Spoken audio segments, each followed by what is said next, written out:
Hi, everyone. I'm Joan Ziegler, and I so enjoyed being president of the League of Women Voters of Glenview from 2011 to 2015, and co-president with Teresa Grosh of the Glenview-Glencoe League from 2015 to 2016. The League is a means to make your voices heard on issues, not personalities, where we study before we take a position, and that position is fully supported because it is created by consensus. There are 3 accomplishments that I'm most proud of. The first was working on the sustainable agriculture position. From the program planning meeting idea to support sustainable food that came up, it just took root. Via educating membership, garnering support of state and national conventions, joining forces with another league to achieve an update of the national agricultural position. Second was joining the Glenview Chamber of Commerce to become familiar to and work with the local business community as well as with individuals.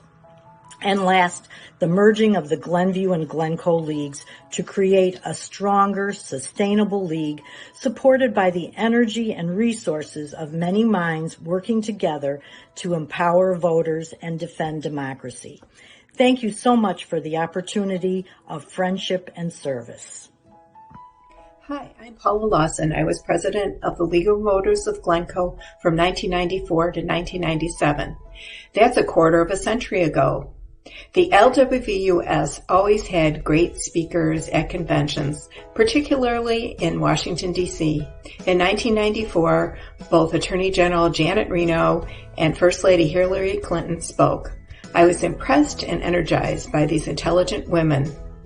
Healthcare was an issue for emphasis. At the time, the First Lady was working to pass more comprehensive healthcare legislation.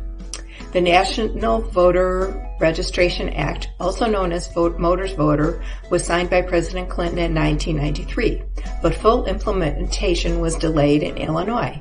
Suits to force compliance were filed and won by the League of Women Voters and others. Mary Lou Agard, a Glenview League member, took the lead in testifying on behalf of the League of Women Voters of Illinois in those lawsuits. In 1994, the Glencoe League adopted a study of proposed changes to the elementary school facilities. We expressed our concerns that the educational goals and philosophy had not been articulated, and they should drive the need for physical space. Changes were made to the plan before a referendum was presented to the public. We urged and were successful in having the village set up a special household hazardous waste collection day. We also had some fun. We celebrated the 75th anniversary of ratification of the Women's Suffrage Amendment with a luncheon. In this photo, I am dressed in vintage clothing with members of the Women's Library Club of Glencoe as part of the celebration. Congratulations to the League of Women Voters of Glenview-Glencoe on its anniversary celebration, and may we give at least 80 more years of service and education to the community. Hi everyone, I'm Rhonda Diamond. Very happy to be here celebrating the 75th and 80th anniversaries of the Glenview-Glencoe Leagues. Sue asked former presidents to share some memories about their time in office. So I was the Glencoe League president from 2001 until 2005, and then we worked as a small executive board from 2005 until 2009. So I really thought about, there's so many memories, it was hard to pick, but I have to say one of my favorite memories was working with Barb Marsh on candidates debates. Barb, we made a great team. And one of the most memorable debates, and I'm going to just look at my notes here, was the October 2008 10th congressional debate between Congressman Mark Kirk and Dan Seals. And it was being held at the Deerfield High School. And for this debate, it turned out to be almost 1,000 people there. And we kind of knew that there might be a lot of people. We had no idea there'd be that many people, but Barb came up with a great idea of how to deal with crowd control if it got too crowded.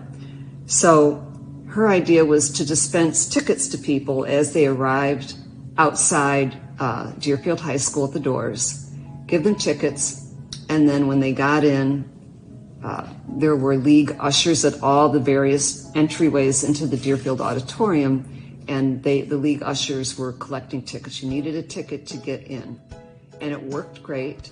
It was a very successful debate, and Barbara had a lot of fun working with you. So cheers to our memories with candidate debates, and also cheers to all of us for hopefully another 75, 80 years of celebrating league anniversaries. Cheers. Hi, my name is Teresa Grosh, and I was president of LWV-Glencoe in the 20-teens and co-president with Joan Ziegler in the first year of the Glenview-Glencoe merger. What happened in the United States in those years?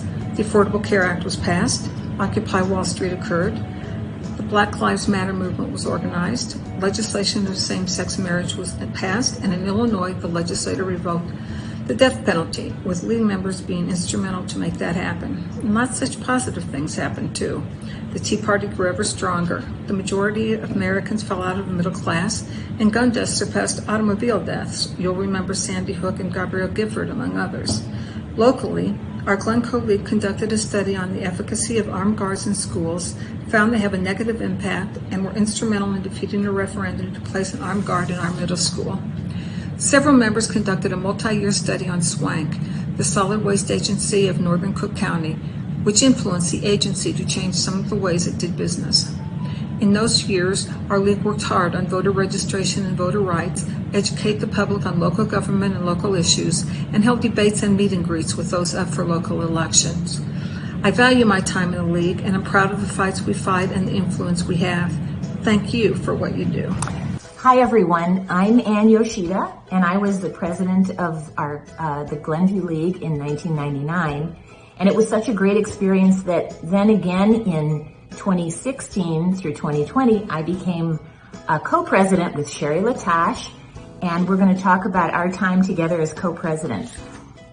Soon after we were elected, it became a very tumultuous time in the country, and we saw a huge membership increase in the Glenview-Glencoe League, with many people joining with very urgent concerns about what was going on in the country.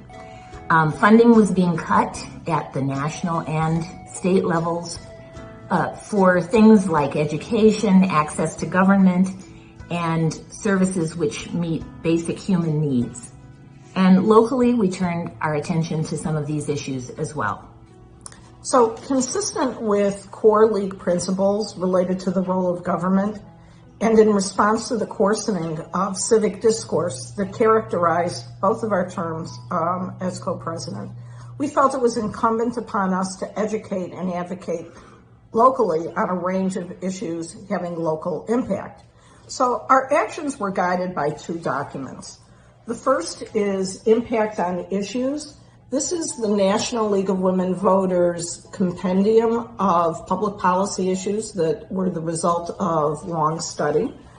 And the second document that guided our efforts is the Illinois equivalent of that called Where We Stand.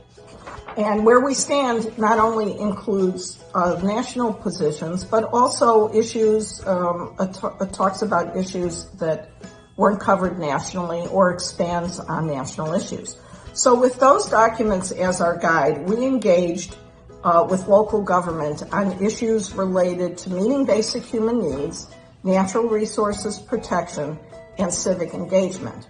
So briefly, the issues we addressed regarding basic human needs were the successful advocacy on Glenview's adoption of the Cook County Ordinance on minimum wage and sick leave.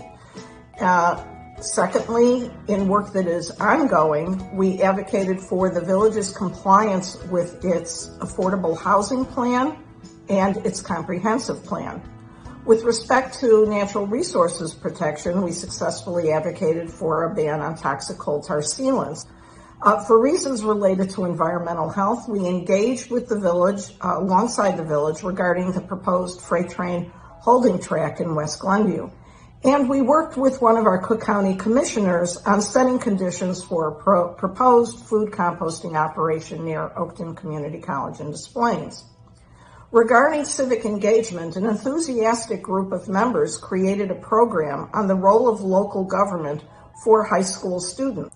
Additionally, a dedicated team created a how-to guide to civic engagement. Specific to Glenview, it was developed to help residents understand the nuts and bolts of local government. And this guide is posted on our website.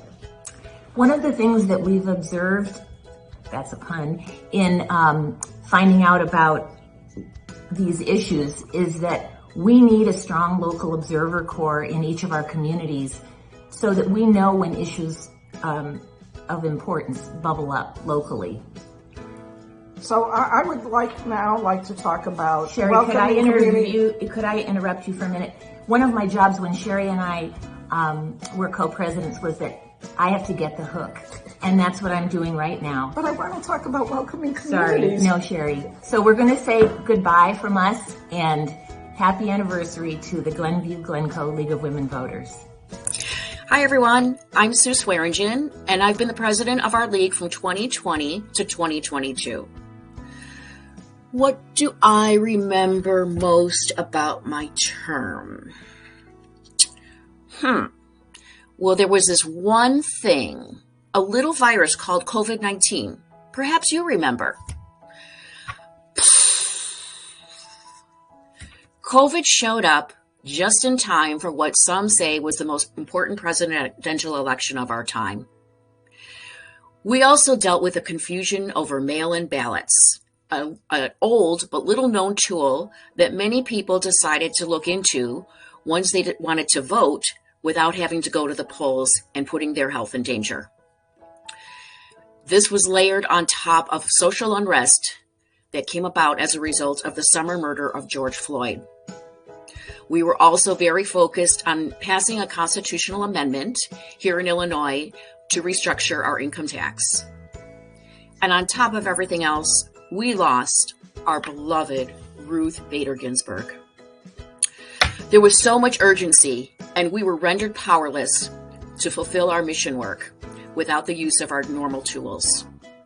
But this was only temporary, as this league showed true resilience, learning to adapt and become expert at the use of technology tools like QR codes and Zoom to do voter registration and candidate forums. I'm proud to say we got the job done, and I couldn't be prouder of all of you, our members, for making it happen. Congratulations, League of Women Voters of Glenview-Glencoe, on this Silver Jubilee. Keep up the good work in the name of protecting democracy.